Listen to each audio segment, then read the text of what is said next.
Pregnant सास।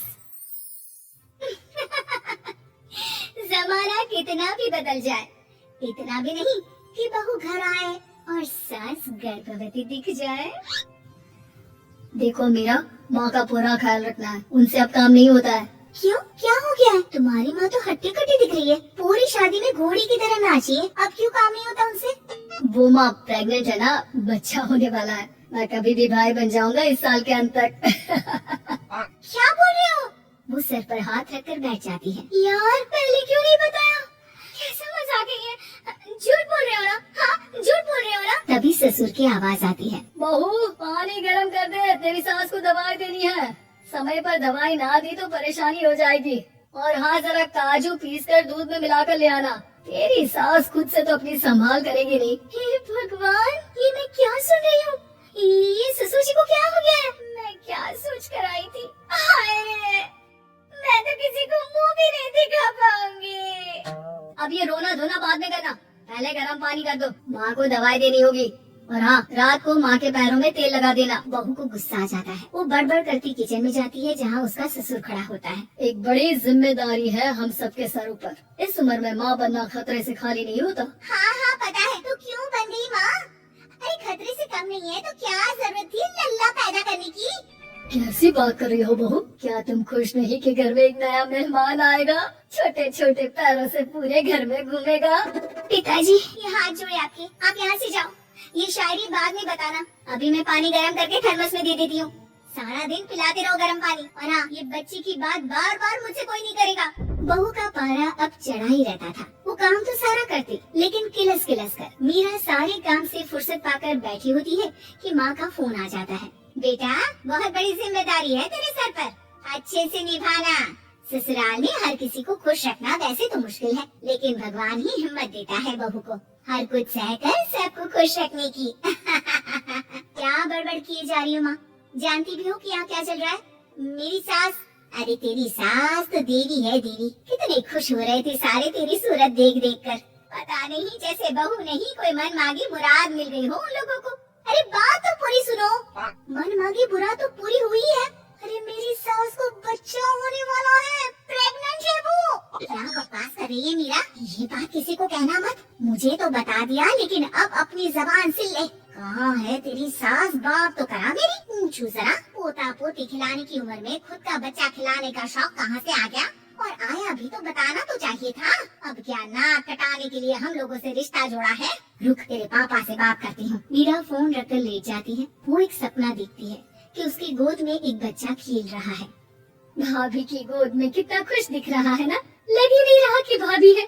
मैं तेरे लिए क्या लाया हूँ, सोने की बालियाँ।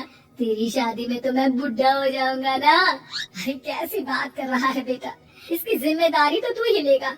हम लोगों का तो कोई भरोसा नहीं, कब ऊपर वाला उठा ले। बहू को सास को देख देख कर गुस्सा आ रहा था, तभी वहाँ पड़ोसन आ जाती है। अरे बहू, तुझसे तो पूछने से भी डर लगता है कि कब खुशखबरी सुना रही है। अब तो अपनी 1 महीने की ननद की ही जिम्मेदारी संभाल ले, बहुत है। अपने जेवर भी रख देना और पैसे भी जमा करना शुरू कर दे। वो बात आगे बढ़ाती, उससे पहले ही बहू जोर से चिल्लाकर उठ जाती है। नहीं नहीं नहीं नहीं, मैं अपने जेवर किसी को नहीं दूंगी। अरे कौन ले रहा है तुम्हारे जेवर? तुम औरतें भी ना सपने में भी जेवर ही संभालती रहती हो। मैंने जो सपना देखा है ना, सुनोगे तो होश उड़ जाएंगे। अच्छा, तुम अपना सपना बाद में बताना, पहले मेरा सुनो। कल मैंने इतना अच्छा सपना देखा, इतना अच्छा सपना देखा कि अगर वो पूरा हो जाता है ना, तो मैं तुम्हारे लिए रानी हार बनवा दूंगा। बहू अब सारे गम भूलकर पति का सपना सुनने में लग जाती है। अरे क्या सपना था बताइए ना, बोलिए भी तो, क्या सपना है? मैं पूरा कर दूंगी अगर बात रानी हार की है तो। बोलिए बोलिए। मैंने रात को सपना देखा कि माँ को बेटी हुई है और मुझे बहन। सच्ची, इस घर में बेटी हो जाए तो मैं तो झूम ही उठूं। मीरा का मुंह बन जाता है, वो चुप हो जाती है और सपने की बात याद करती है कि बेटी हुई तो उसे ही अपने गहने उसे देने होंगे। फिर तो रानी हार की जरूरत पड़ेगी ही। भाई लड़की बड़ी होगी, उसकी शादी होगी तो जेवर तो चढ़ाने ही होंगे ना, कहाँ से आएंगे वो? कितनी समझदार हो तुम मीरा। मैंने भी यही सोचकर तुम्हारे लिए रानी हार लेने का सोचा था। अरे फूटी किस्मत मेरी जो ऐसा परिवार मिला। मेरे पापा की तो मैं अभी क्लास लगाती हूँ, जो सब जानती हुए भी ऐसे परिवार में मेरी शादी कर दी। बहू पिता को फोन लगाने ही वाली होती है कि ससुर की फिर से आवाज आती है, बहू गरम पानी ले आ जल्दी, थर्मस में खत्म हो गया है। बाद में खबर लेती हूँ मैं पापा की, पहले सास को गर्म पानी दिया हूँ। बहू अभी किचन में काम कर ही रही थी कि मीरा के मम्मी पापा आ जाते हैं। वो हाथ में ढेर सारे फल लेकर आते हैं। मीरा के पिता मीरा के ससुर से कहते हैं, लीजिए भाई साहब, ये फल रखिए, बहन जी को खिला दीजिएगा। वैसे कैसी है उनकी तबीयत? बस पता तो है आपको, ऐसे वक्त में जो होता है बस वही सब। मुझे तो सुनकर बहुत गुस्सा आया था, लेकिन चलिए, भाग्य में जो है लिखा उसे कौन टाल सकता है। डॉक्टर को दिखाए? हाँ, बस डॉक्टर आने ही वाला है। अच्छा हुआ आप लोग भी आ गए। उतने में एक सुंदर सी लेडी डॉक्टर आती है। पेशेंट कौन है आप? अरे नहीं जी, मैं तो बहू हूँ इस घर की। मैं तो अभी सोच भी नहीं सकती पोता या पोती के बारे में।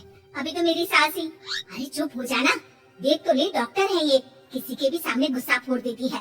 डॉक्टर कमरे में जाती है और थोड़ी देर बाद बाहर आ जाती है। पीछे से सास भी निकल आती है। हे भगवान, इतना दुख तो किसी को भी ना दे जितना मुझे दिया है। देखिए बहन जी, आप लोगों को तो ये सोचना भी नहीं चाहिए था।